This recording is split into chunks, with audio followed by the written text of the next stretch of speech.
अपन channel SCS Mithila के करू subscribe और बेल बटन जरूर दबा दिया ताकि हर खबर सबसे पहले पहुंचे अहां तक। नमस्कार, अहां सब देख रहे छी एससीएस मिथिला, हम छी कमलेंद्र झा। अब खबर के शुरुआत करी और बात करी 75वां गणतंत्र दिवस के जाय मौका पर आइ दरभंगा के आयुक्त मनीष कुमार अपना कार्यालय में झंडोत्तोलन केलनि।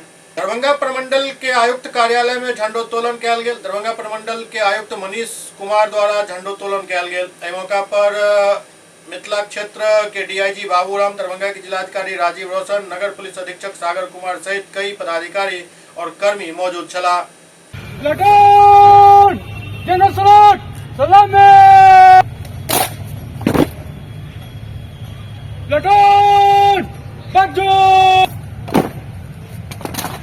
श्रीमान 1 पर 40 एक प्लाटून के साथ झंडोत्तोलन के लिए हाजिर है। श्रीमान प्लाटून राष्ट्रीय संघर्ष सलामी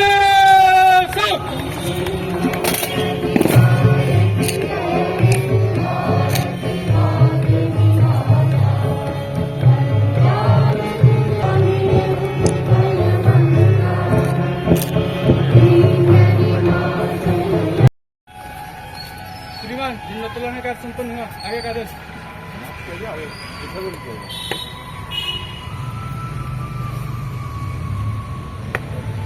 Let's go!